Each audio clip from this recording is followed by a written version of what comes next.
All right, everyone. We are here joining you here today on this wonderful afternoon talking about a Miami Dolphins Buffalo Bills preview. We are on to week 3 of the NFL season. It's been a struggle, let's just say, for these 2 weeks. No surprise there. This is something that we're all used to, Dolphin fans. But we've had a couple days to kind of marinate, see if we could put this one behind us. Jacoby, how's it going, bro? It's going well, man. It's about as the start I expected, but it still hurts. It's still frustrating because I saw it coming from a mile away, but I'm doing good. I'm looking forward to tomorrow because I feel like it can dictate a couple things, but I'm doing pretty good.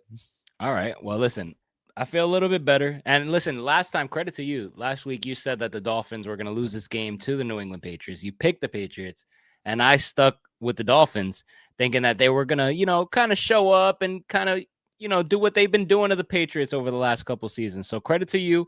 You were right. But I mean, what are your takeaways from that Dolphins Patriots game, man? When we scored more, we turned the ball over less. Yeah, I mean, I think the offense looked a lot better than week 1, obviously. I mean, they put up 27 points. The taking care of the football was still an issue for this team. There was a lot of missed opportunities to really take command.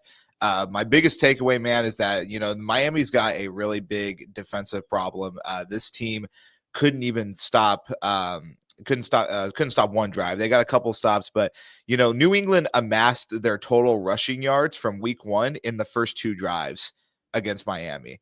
And again, the Mike Vrabel did not hesitate to go for it on 4th down a couple times.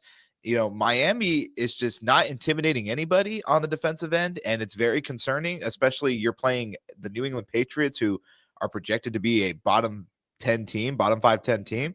That's pretty concerning. But it was encouraging to see the offense, get into a little bit of a rhythm like we're used to seeing, but way too many missed opportunities, and it was extremely disappointing. Yeah, and you mentioned about the run game, man. Mike Vrabel, literally, I'm over here thinking that we have to worry about Travion Henderson, their prized rookie that people have been so high on, rightfully so.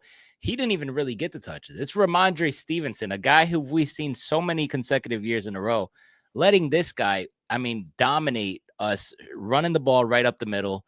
I saw Tyrell Dodson miss a couple tackles. Then you have Ramondre Stevenson even catching it out of the backfield. He had like over 120 yards. It's just completely ridiculous. So I want to lead that into this, man. You've seen it, right? All those 2 games, right? Some people say you need to see 3 weeks of football to see where your team is at. But judging right now, going with your expectations before the season, I know they were very small compared to mine, but what have you most been disappointed with so far this season through 2 weeks?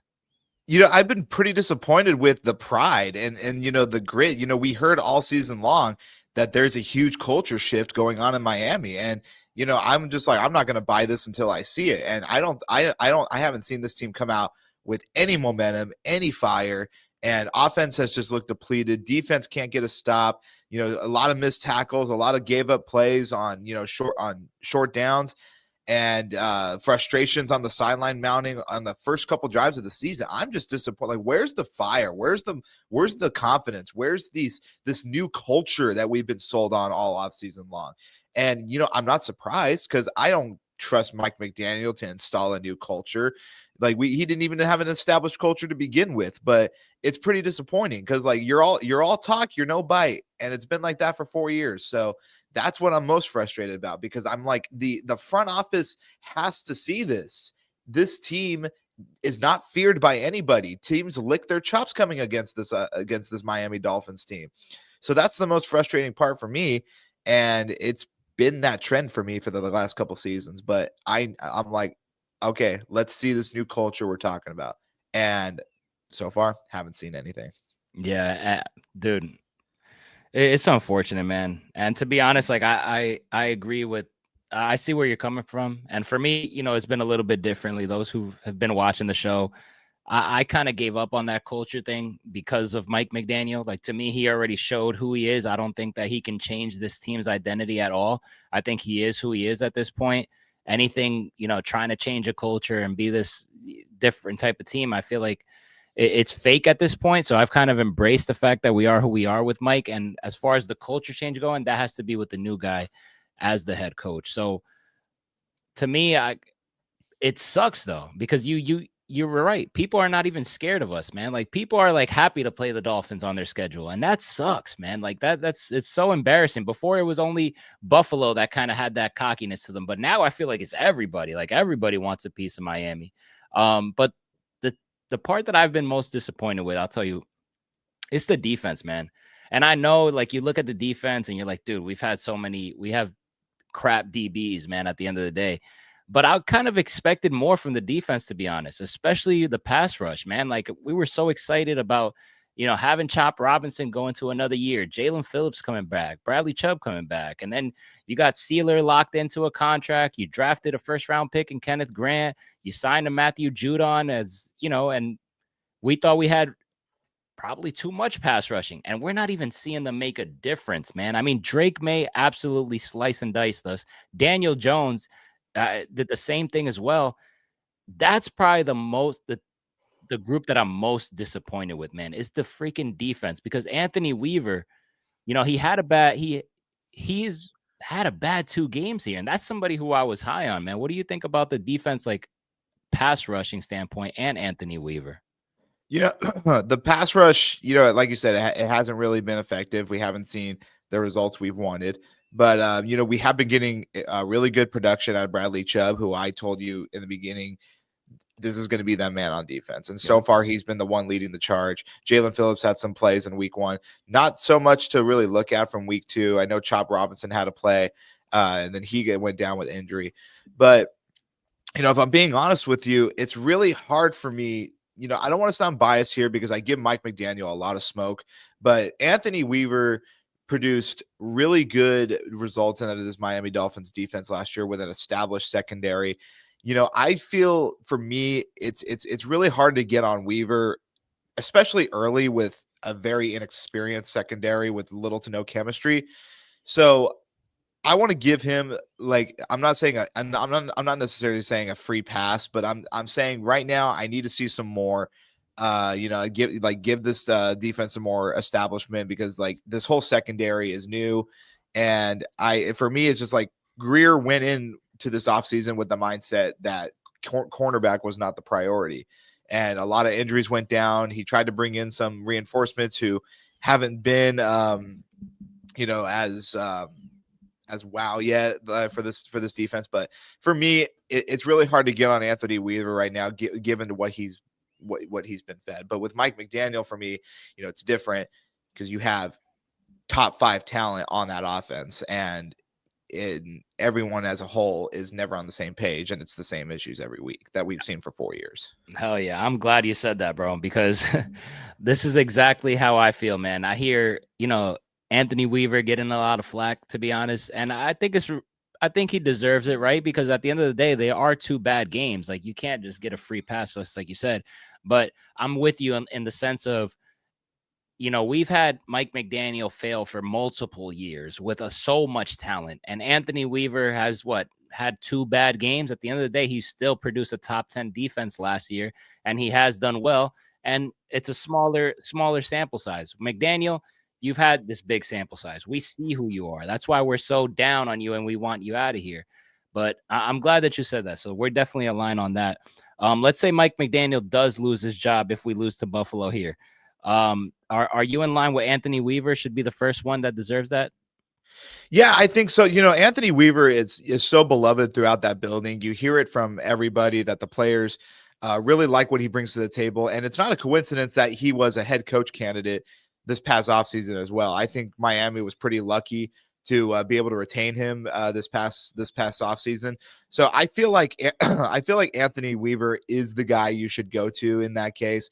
Maybe Frank Smith, one of the 2 coordinators I feel like has more than earned the role for interim head coach if that happens. But Anthony Weaver to me is a slam dunk choice. You're really going to have nothing to lose, and see what he brings to the table. See if he's that guy that's going to establish that culture that Miami needs, and makes opponents have to, really have to game plan and be respected. So I think, to me, that's a slam dunk answer. I think he would definitely be the guy that needs to take over if Mike McDaniel's dismissed.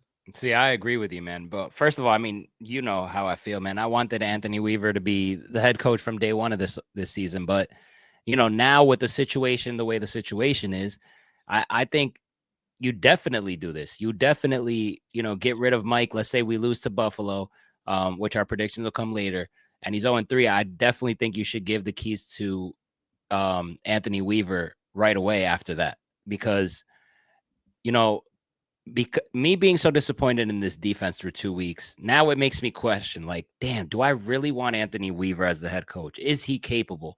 See, by you doing this move early, you're gonna have him for what, like 12, 13 games. Now you'll be able to see, hey, this team buy in. Was there any positive signs? Did he fix things? Did he just? How did he get along with people? And then what you're able to do in the offseason heading into next year, or if you need to pivot somewhere else.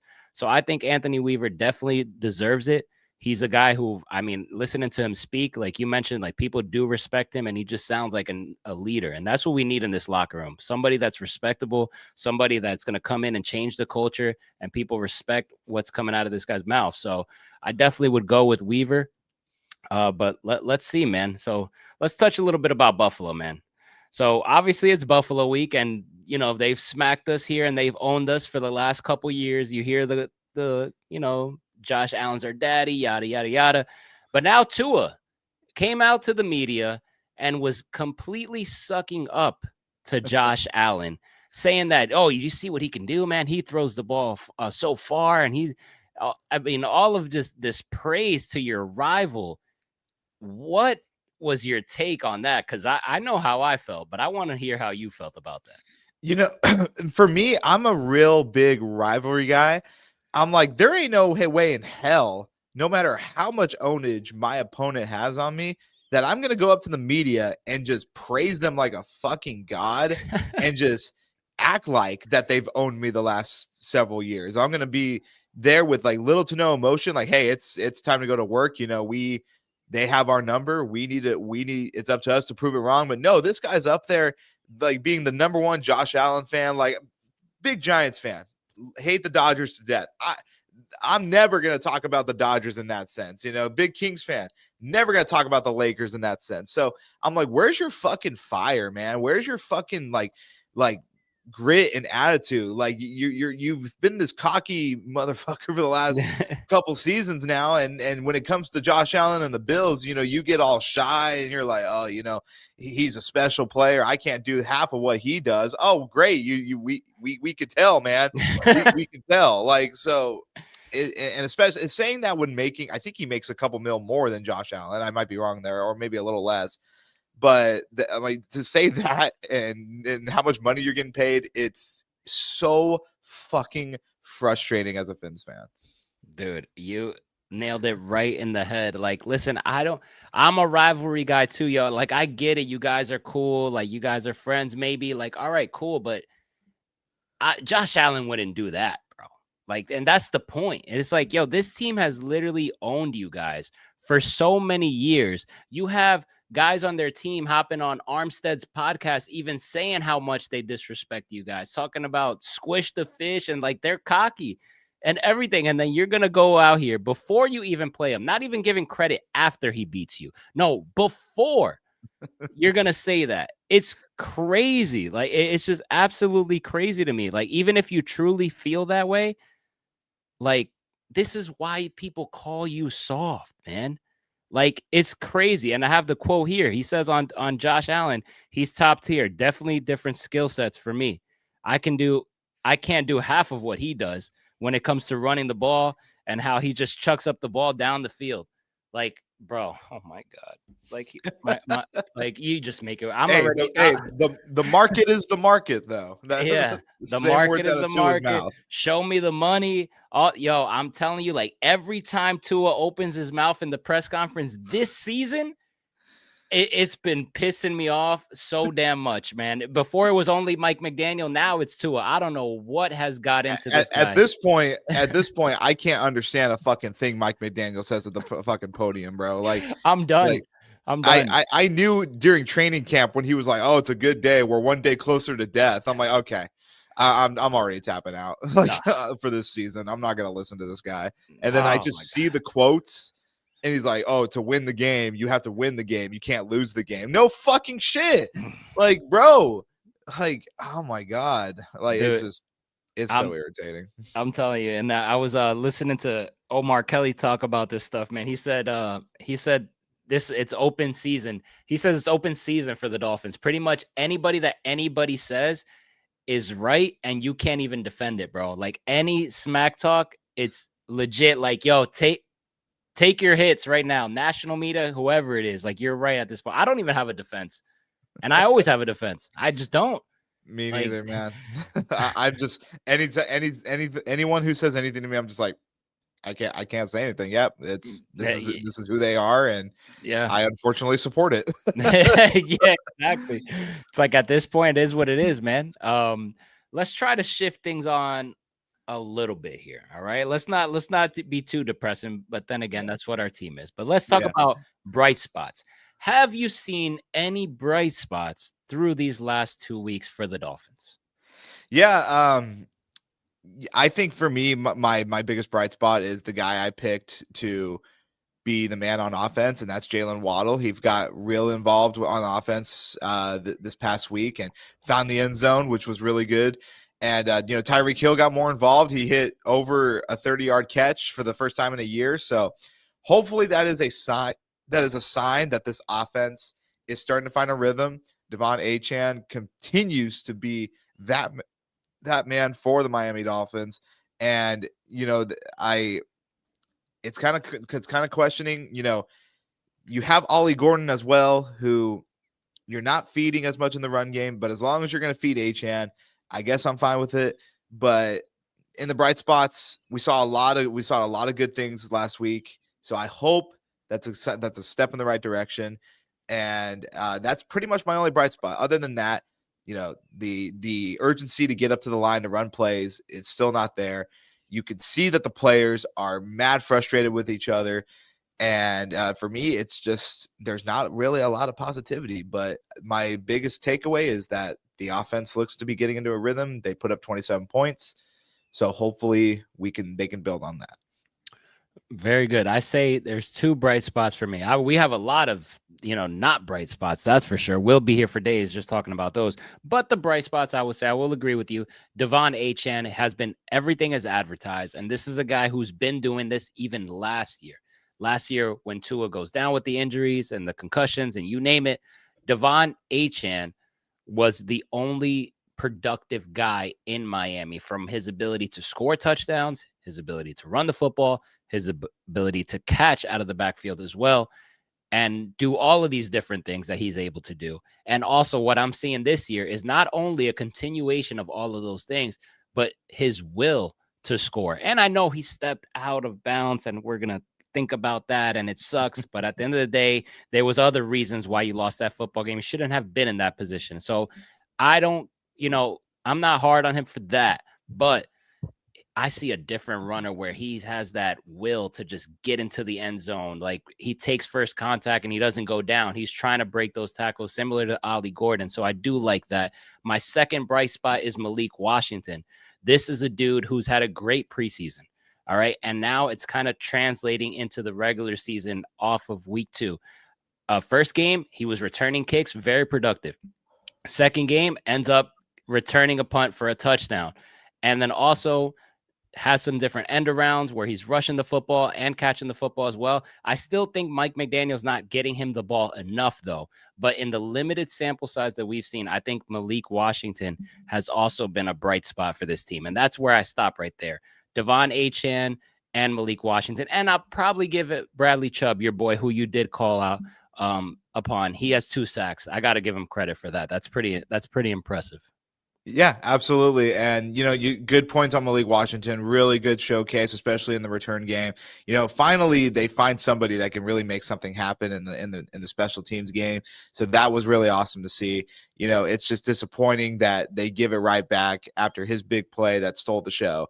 So it's you get one big glimpse of positivity and then it gets completely overshadowed by a big thing of negativity. So it's pretty frustrating, yeah. But like you said, I think that's all good points, and hopefully they could just continue to build on it. I really hope so. Let's see. So on to Buffalo we go. We got the game Thursday night. The spread, I believe it's 12.5, which is crazy. It's just like, wow. I mean, it Remember started. the days when Miami would have that spread against these crappy teams? Oh yeah, Years we ago? are just less than 2 years ago. How quickly things turn. So here's the Absolutely. injury report for this week. So with the Buffalo Bills still haven't reported their Wednesday stuff at this time, but I believe that Ed Oliver, well, I already know Ed Oliver is definitely out of this game, and Matt Milano is out of this game. So those are two big time guys for the Buffalo Bills that they're going to be without. DT Ed Oliver is tremendous, and then Matt Milano, we know what he can do. So I think the Dolphins do have an opportunity there to take advantage, but we'll see how that goes. The Dolphins, however, going to be without Storm Duck again. Going to be without Iffy Melifonwu this time. Darren Waller, no surprise there. You could pretty much bookmark that for the rest of the season probably. But now And you he was have limited all week. oh, listen, we're not even going to touch on it, man. So Jalen Waddle, questionable. I believe he's going to give it a go. We saw the same thing last week, so I'm not worried about that. And then Chop Robinson, limited practice, and now he is questionable for the game. It seems to be that he avoided some serious injury, which I was scared, which is very great news. I was scared for a minute for Chop Robinson. I'm sure you were as well, right? No, yeah, I was. I saw him go down right away. I'm like, of course, because why not? So it was pretty discouraging to see, but with seeing him get up on his own power, that was pretty relief. So I was like, oh, okay, thank God, because you love to see what he brings, especially as a young pass rusher. So I would love to see him play in Buffalo. I think he'll have a great opportunity. So. Yeah, man, because it's like it's not about winning or losing. I'm totally in on the development of our young guys, and he is one that I want to see develop. So that would have sucked to lose him. Zell in the chat says, y'all really gave us a second rounder for Waller. Still shocked by Sixth that. rounder. Oh no, sorry, 6th rounder. Yeah, no, that would have been diabolical. But yeah, 6th rounder. That would have been insane. Yeah, that would have been at that point we would just cancel the show. All right, thoughts on the Bills, man. 2-0. How do you feel about the Buffalo Bills? Just used to what we're seeing, still the dominant power back in the AFC East. It hasn't been surprising at all. We saw them pull off like you said in the last show, a God mode come from behind victory last week at home against the Ravens, and they completely shut down the Jets this week, who lost Justin Fields. So it's just what we used to be seeing, just pure dominance. And it's gonna be a tough one in a hostile environment. And we were just talking about before this, this is the final Dolphins and Bills game in Highmark Stadium. So let's see what happens. At the same time, it's going to be a little bittersweet. Like, oh, last game in this stadium for these two teams. So it's going to be exciting. Yeah, it definitely is, man. I see a couple guys chiming in. First of all, thanks for tuning in. Subscribe to the channel, hit the thumbs up button to support the show. Fantasy questions. We are about to wrap up this segment and then touch on fantasy football. So keep on typing in your questions. Those that have typed in your questions, we will answer them momentarily. So appreciate you guys tuning in. My thoughts on the Buffalo Bills, man.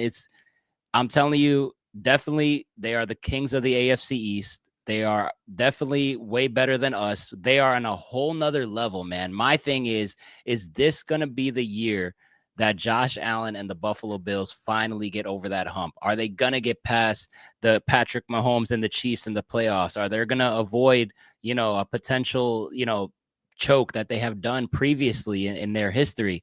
Is this the year of the Buffalo Bills? And I'm telling you, man, the way they performed in that week 1 with such little time, and the way Josh Allen just continued to battle 2-point conversions, like bad refereeing, it was so many different obstacles that he had to overcome. And the fact that he did that, I'm like, wow. And then to put the smackdown on the Jets. I mean, granted, it's the Jets, but to be honest, the Jets have played them pretty tough over the last couple of years. They put up more of a fight than Miami.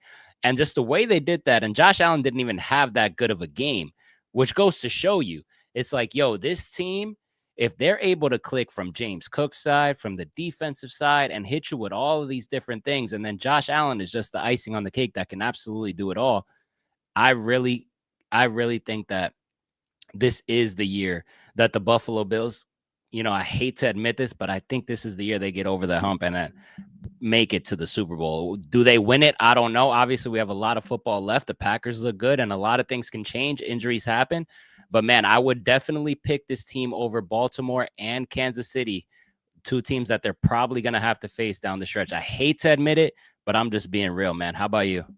No, I mean, I hate thinking about it because if they go to the Super Bowl, I won't be able to watch it. It's going to be too hard for me. So that's how much I fucking hate this team. But yeah, I mean, it's just that, dominance is the standard that McDermott has set in Buffalo since he's taken over. It's just dominate, and you see it time in and time out. There's a reason why they have this reputation of being this feared power back in the AFC East. So it's it very much looks like that they could run out of the AFC and represent them in the Super Bowl, because I don't think Kansas City's going anywhere this year, and I think that they've already beaten Buffalo once, or not Baltimore once.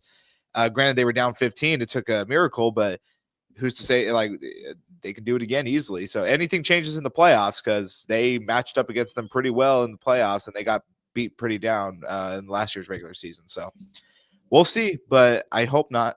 Yeah, same. I don't want to see it. It's going to be hard, but yeah, I hope not. Yeah, the mission is still the same. We're rooting against Buffalo at all costs. Don't you worry. Obviously, I wish our team could beat them, but we're gonna have to root for everybody else at this point. So on to this game. How do the Dolphins take advantage of the injuries that Buffalo is dealing with in Ed Oliver and Matt Milano? So is this my three keys, or is this this is a separate question? Separate question. I mean, without those front guys, I mean, you got to establish the run game, and I think this could be a good chance to mix in Ollie Gordon. Like, get your most powerful running back in there, mix in Achane. Achane really excels in the receiving game. You got to try to establish this run game, because this pass game is not on the same page. You're going to be in the most hostile environment in the AFC, in my opinion. So I don't really trust Tua under those circumstances. So in my opinion, without those two guys, feed the ball to your two running backs and give Ollie Gordon more fucking touches, and you'll probably be in a pretty good shape. But is Mike McDaniel capable of doing that? I don't think so.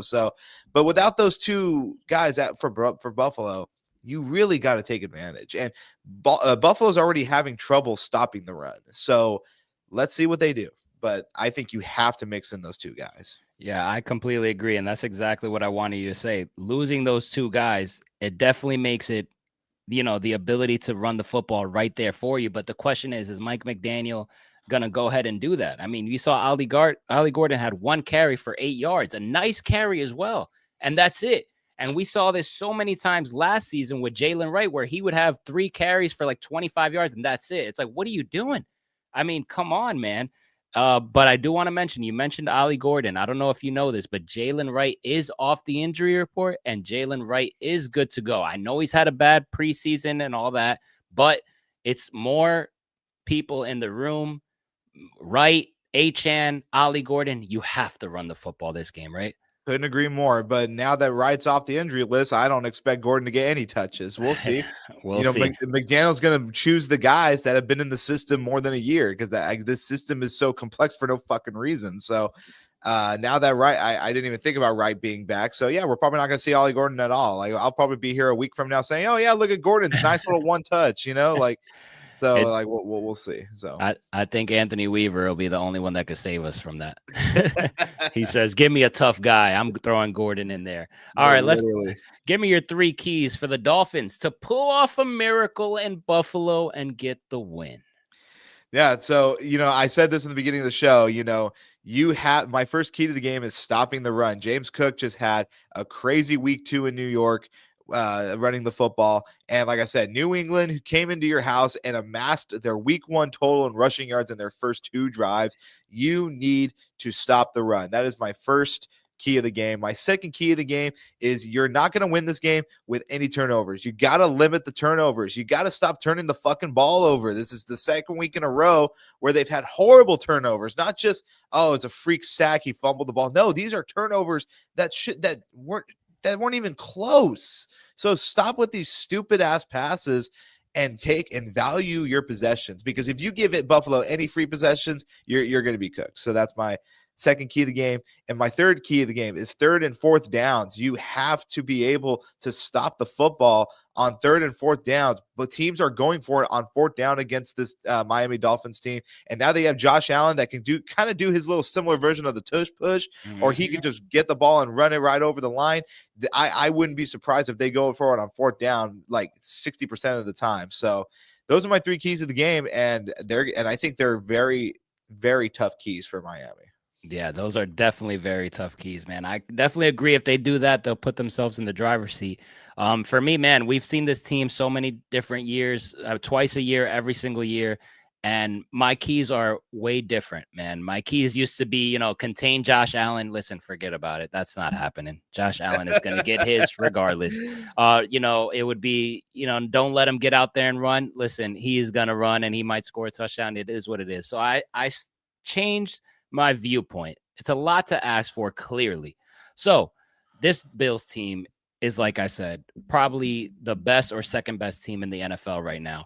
So to beat this team that is light years ahead of you, let's just call it for what it is, you're going to have to play a perfect type of game. And that's something that the Dolphins necessarily don't do. They just don't do it, but they have to beat this team that is so much better than you, and you're in Buffalo. You're going to have to play a clean game, or as close to clean as possible. With that being said, you mentioned the turnovers. I think that is key number 1. You cannot have a game here where you're turning the football over against the Buffalo Bills when we face them, because this is a team that, as we mentioned on this show, this is a team that when they play you guys, they are as streaky as they come, where it might be a 0-0 for a long time, and couple minutes, 21-0. Like, they score in bunches. They will score a touchdown, and then they'll capitalize off your turnover and score that. They capitalize off turnovers. So you don't want to turn the football over, because you're basically giving them an extra possession and extra points. You could book that. So you have to limit the turnovers. You have to play a perfect game. Hold on to the football. Don't throw stupid picks. Don't throw your picks in bunches, because if we do that, forget about it. It's over fast. We saw what happened last year early on when these two teams played in the season. My second key, it is going to be penalties. Oh, my goodness, man. Down the stretch, the penalties by this offensive line was absolutely disgusting. Man, I could not believe it. When your backs are against the wall and you have to score a touchdown and you need to get a good drive, the amount of false starts, the amount of just not getting the plays off, moving, holding, you name it, regardless of whatever it is. I can't even remember, but particularly that right side of that offensive line, you have to be ready to do your freaking job, man. Like, you have to. You cannot give up penalties. Be a disciplined football team. That's another way. And my third key is, honestly, feed Tyreek freaking Hill. He is the only chance that you have to win this game. I still think Tyreek has got game, bro. Like, the way he was able to move out there, Tua missed him a couple different times. His stat line could have been way better. Tyreek, I want him out because of the way he acts, but him as a baller, the dude still got game, bro. Like, Tyreek can go get you 2 touchdowns, can get you probably 180 yards easily, and want to do that willingly. Get Tyreek involved. You got an injury to one of their top picks. That is a cornerback. He's not going to be playing. You have Tre'Davious White. He is pretty damn old. Like, Tyreek can absolutely cook him. You got to feed Tyreek, but you got to do those other 2 things. If you're not doing those other 2 things, which is protecting the football and playing as close to penalty-free football, then you could forget about it. But I think if they do all of those 3, that is their only chance that they have to win this game. Here's my message to not only the team but to Tua as well. Mike McDaniel is the main reason why Tua has a job in the NFL and the contract he does.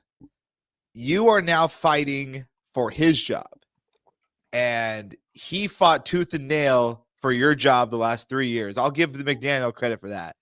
Let's see how Tua is going to pick up his coach, because as much as flock as Tua has been picking up the last couple weeks, Mike McDaniel has been getting the worst end of it. Rightfully so. I agree. But let's see how his quarterback's got his back. That's my message to him, because I've seen a lot of times, not only in the NFL, but players, like when coaches get fired or coaches are on the hot seat, they publicly come out. They're like, we're the ones not executing. I'm going to pick him up. And I haven't heard that at all. So we'll see. And let's see what Tua's got in him. I love that you mentioned that. That's actually what I thought multiple times in that Patriots game. I said, coming in, let's see if you got your coach's back. And the first freaking possession, he actually threw a pick. Luckily, it got called back. But let's not forget that he threw a terrible interception. He's lucky that didn't show up in the stat sheet. And then he had another chance where, you had that possession that you ended up throwing a pick. Like, you go ahead and clock manage this thing out and kind of get that late touchdown. You're the savior. So listen, Tua. If Mike gets fired, it's definitely on you. That's your boy. In my opinion, I mean, I don't personally think Ross will pull the trigger this early. Maybe Grier, because a lot of people were like, "Oh, Ross needs to fire McDaniel." So I'm like, okay, is this Ross's decision or is this Grier's decision? So it's hard for me to see one of them get fired after this week, because they are playing Buffalo. I would see it more likely after the Carolina game if they play bad in that game. But if there's two possible routes this game could go. Like, you can either upset Buffalo and enjoy a fun week, for as bad as we played, we just upset the fucking Buffalo Bills at home on primetime. That, no matter what the season circumstances are, that's going to feel pretty fucking good.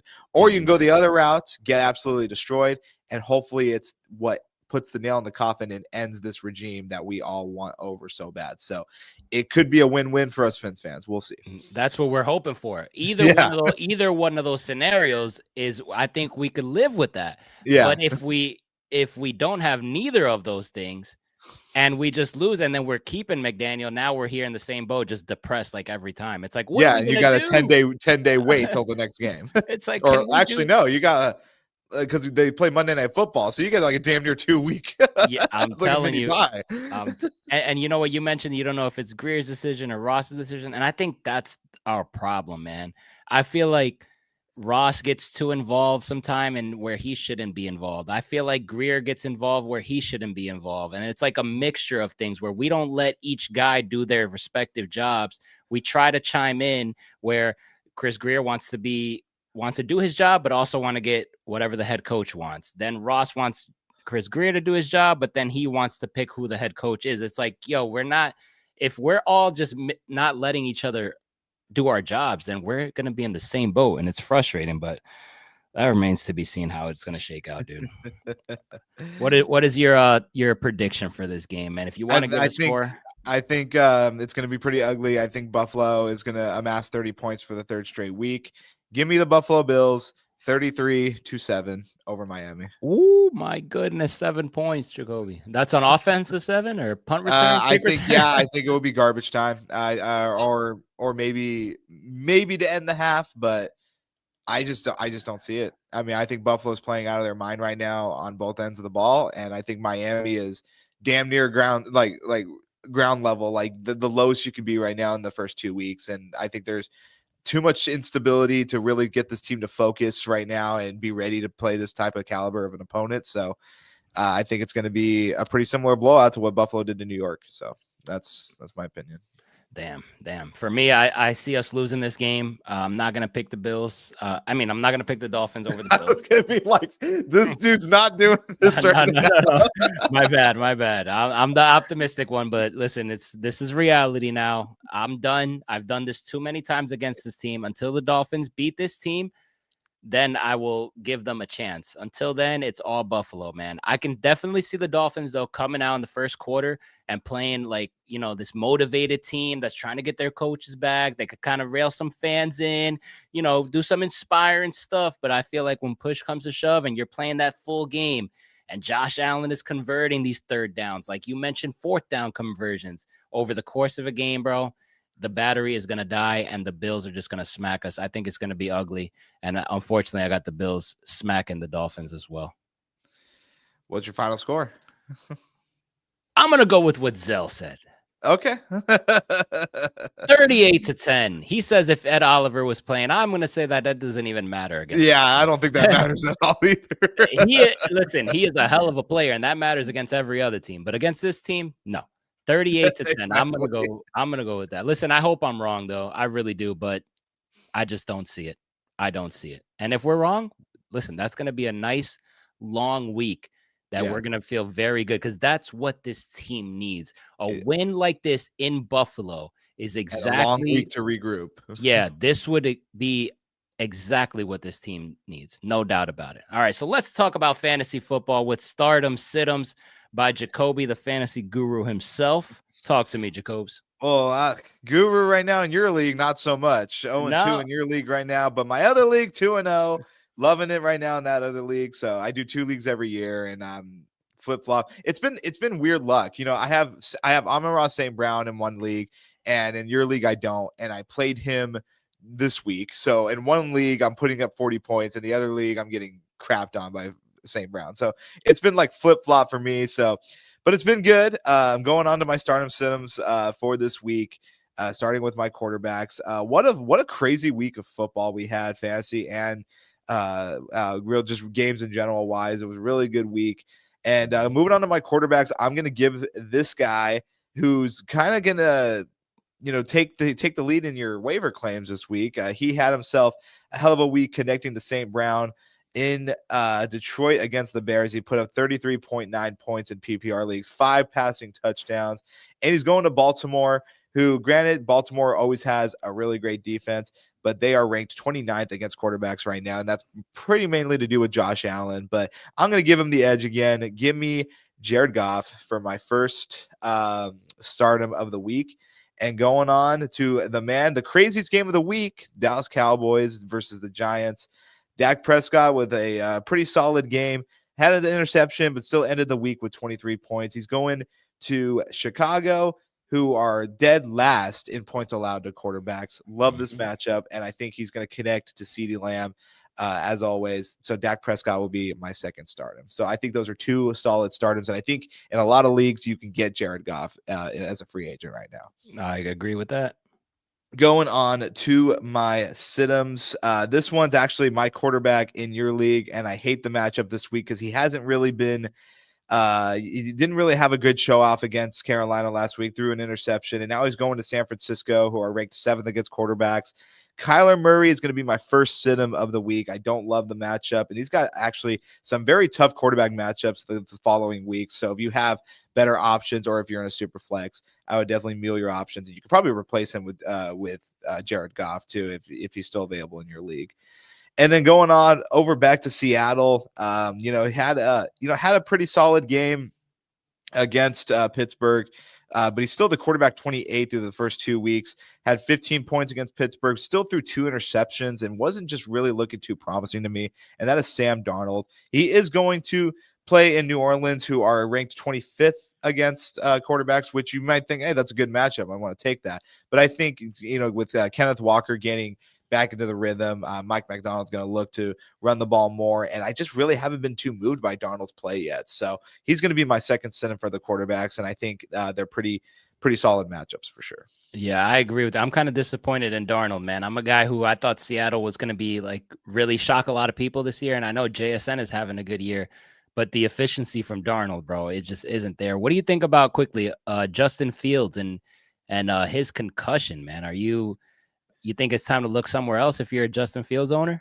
Yeah, I mean, I would definitely hold on to him because I think Justin Fields gets a lot of flock, more flock than he deserves. I've been a Justin Fields fan for a while. He actually carried my team for a few weeks last year when he was starting for for Pittsburgh. I would definitely hold on to him, but I haven't seen much updates. Is he even going to be projected to play this week? Not too No, sure. he's out. No, yeah, he's out. He's out. Okay, so I would definitely keep him on your team for sure, but definitely look to other options. And there's some, in my leagues in general, there's some pretty solid options there at quarterback in the free agents right now. So really depends what you got available, but keep him on your team. I love Justin Fields, and he looks to run in the end zone all the time. He's a great little dual threat quarterback for your fantasy team. And are you buying Daniel Jones hype? Not yet. Not yet. Got it. I want to see a couple more weeks. He's still probably in those waiver wires too, but I'm just not buying it yet. Not yet. Give me a few more weeks, but I'm not counting that game against Miami because that was just a practice squad defense he went against. So, well, we'll see. Fair enough. Fair enough. Yeah, going up to my running backs. This is going to be my start of the week. He was the running back 1 last week, and he's currently the running back 1 now after 132-yard and 2 touchdown. Two touchdown on the ground game. I'm going to give James Cook the start. Love the start, and I think he's going to run the ball down Miami's throats, and that's going to be my start of the week for sure. And going on to my second start, pulling up right now for Tampa Bay, the running back 11 right now, averaging 16 points, going up against a very weak Jets running defense. Bucky Irving, he's projected right now for 18.6 points, and I think he's going to amass past that projection total. So I love those 2 starts. If you have them, good for you, because I think they're going to do really good production for you. And going to my sit-ems now for the running backs. This one's kind of beaten up right now, and he's the running back 16 going up against a tough ranked second defense against running backs in fantasy right now. Josh Jacobs. He hasn't amassed past 14.5 points in the first 2 weeks. He is getting a really big workload of carries, 19 and 23 in the first 2 weeks. But without those touchdowns he had, he's only given you 7 points. So you have to rely on him to find the end zone, and it's going to be tough when he's right now and playing against Cleveland. I don't like the start, so I'm going to sit him for sure. And going over to LA, going to be giving this guy the sit as well. He's going to be playing against Philadelphia at Philly, the running back 21, and the same thing as well. If he hasn't found the end zone, he hasn't been too productive for you, and that's Kyron Williams going up against a really tough Philadelphia team in Philadelphia. The running back 21, don't love it. I would look at other options for sure. Yeah. A quick question. Genty has struggled a little bit. Should fans be concerned? I wouldn't be concerned just yet. It's still week 2. Genty is still, a hell of a player, and the high caliber that he's bringing out of college. I really love Genty still. I'm not panicking yet. If you're panicking on anybody yet, for me right now, it would be, I'm going to get into this one, but it would be like a Jamar Chase, who's losing Joe Burrow, AJ Brown, who hasn't really, touched the football much in the first 2 weeks. Those are like a little obvious panics, but I'm not really panicking on anyone just yet. Gotcha. All right. Wide receivers. Okay. This guy, I'm going to give, I kind of threw, I'm like, you know what? I'm going to throw him a bone. I like the matchup. And, he's currently struggling right now as the wide receiver 36, hasn't amassed past 12 points yet, but he's been getting a fair share of targets from his quarterback, Aaron Rodgers. Give me DK Metcalf for my first start against a New England Patriots team who are ranked 31st against wide receivers, averaging 45.5 points to receivers. Jeez. I think this is the week where DK Metcalf breaks out. And going on, my second start is an obvious one, but I think him and Dak are going to find each other a lot this week in Chicago, who are really struggling against wide receivers, and that is CeeDee Lamb. Love the matchup, and I think he's going to be a solid start for anyone that has him. Definitely, you can even flex him and put someone else in there. You'll be pretty solid. Okay. Going to my sit-ups.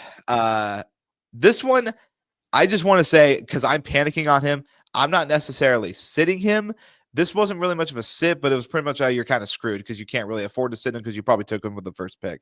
But that's Jamar Chase.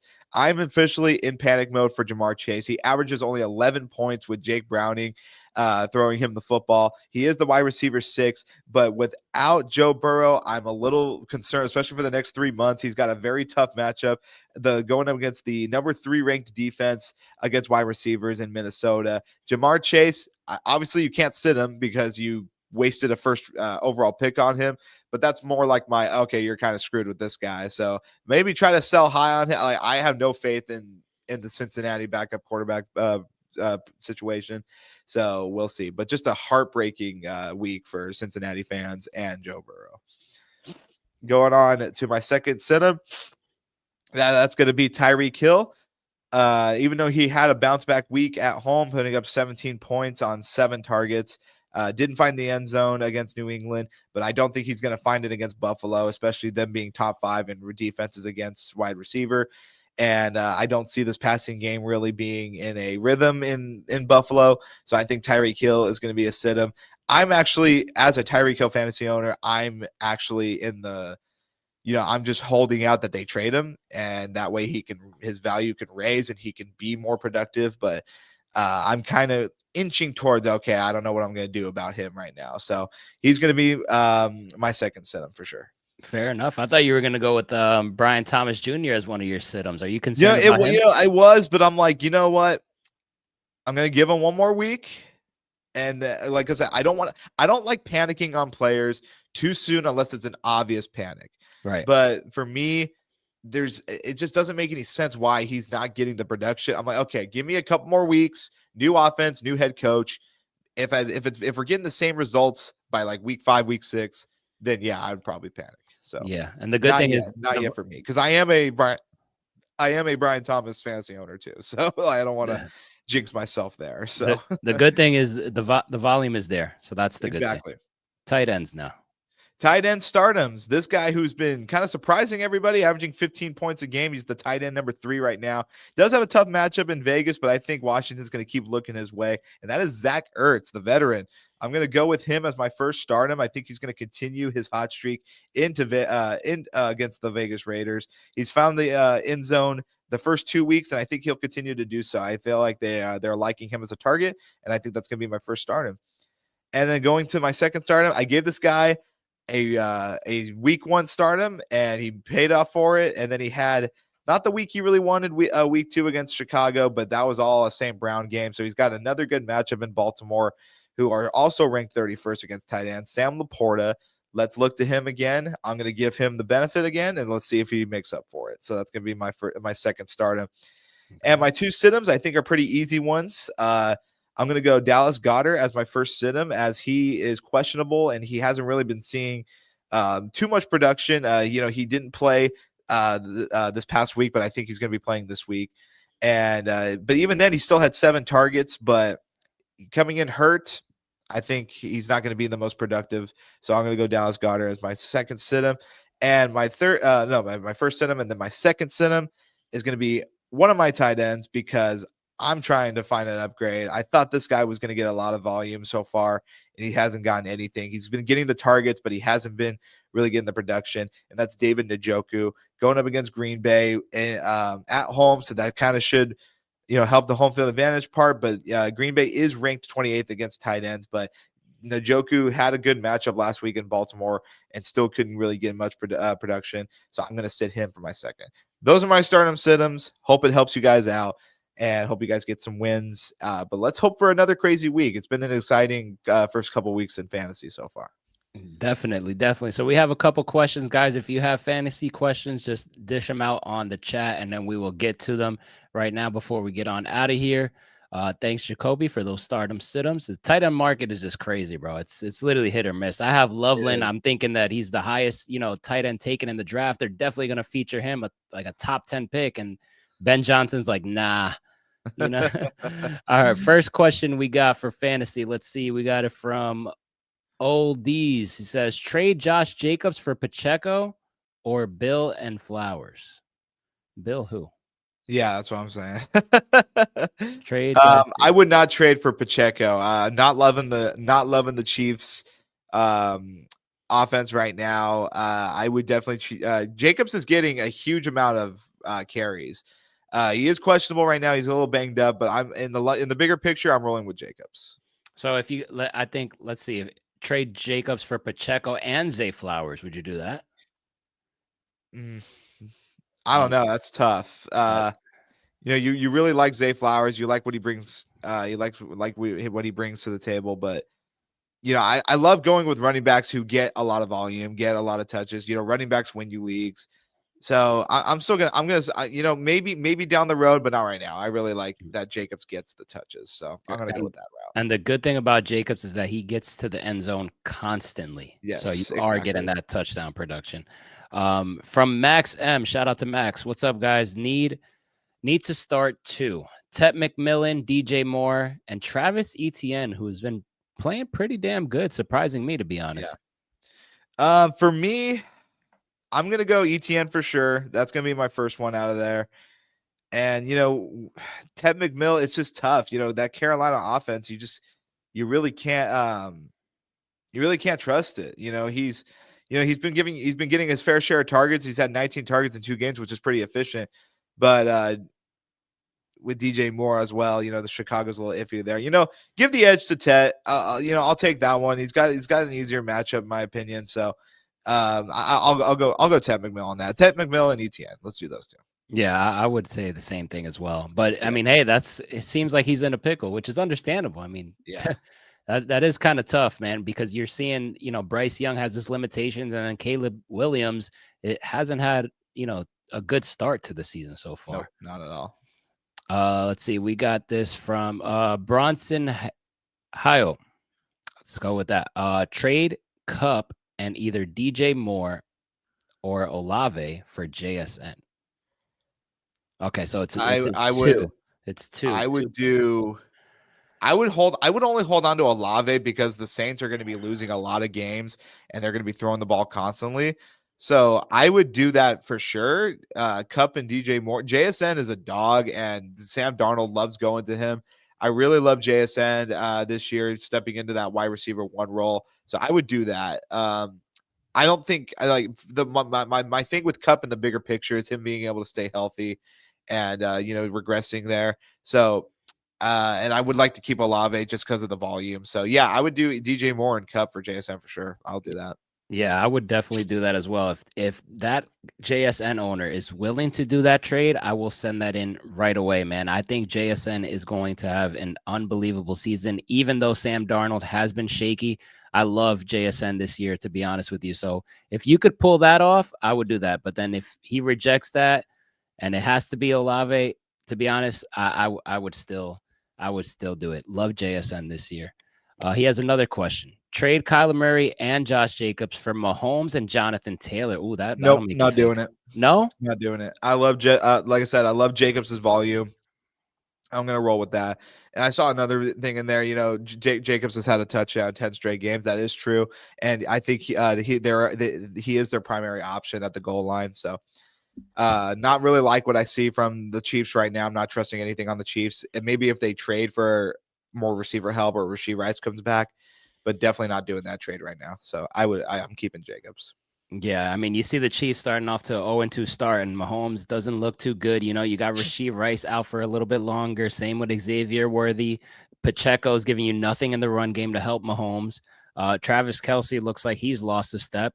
Jonathan Yep. Taylor does look good, but Kyler Murray is giving you some consistent fantasy numbers because of his ability to run the football. And then Josh Jacobs, touchdown dependent. So I would definitely hold to Murray and Jacobs. I would not make that trade. I know it seems like you want to get Jonathan Taylor, but I think it's better to hold off on steady production than just a little home run here. Next question. Let's see. Max, also, should I stick with the Niners defense or maybe try Colts, Bengals, or Chiefs or Washington? So I would stick with Niners defense. Mhm. Yeah, I like Okay. that. Going against Carolina, you can still got Nick Bosa down there. I like the Niners, especially at home. I trust the Niners defense more. So give me Yeah, that one. I do like the Niners defense as well. But if I had to pick another option, I know this sounds crazy, but out of those teams that you gave me there, I would go with the Bengals. Taking on Minnesota. I know they're on the road, but JJ McCarthy is not playing in that game. I forgot who their backup is. Is it Wentz, if I'm not mistaken? I think so. Yeah. Yeah, whoever it is, it's something.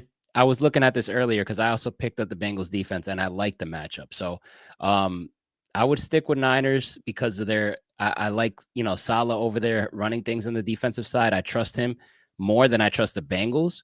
But the Bengals do have a good matchup for this week. This week only, I would stream that. Next question here. Zell says Christian Gonzalez is back, so don't know about that with Metcalf. Listen, Christian Gonzalez is coming off a hamstring injury that he hasn't practiced. He's been out since July. That's a long time. And for you to just get thrown into the mix and go against Metcalf, I don't think he's going to be sticking Metcalf the entire game. They're probably going to be spotty, and I don't think that'll really limit the production of Metcalf's fantasy-wise. Me neither. Yeah. Would you flex Kupp, Coleman, or Judy in a PPR league this week? Coleman. I think Coleman will. He's been getting a lot of targets from Josh Allen and going up against a weak secondary against Miami. I think that's an easy choice. Go Coleman. Okay. Juwan Johnson, you buying this? Is going to be a top 12 tight end.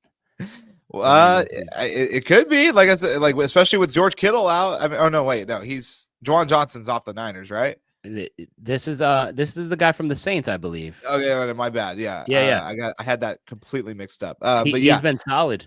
Yeah, he has been solid. I got so mixed up there. Yeah, especially with the volume that they get over there.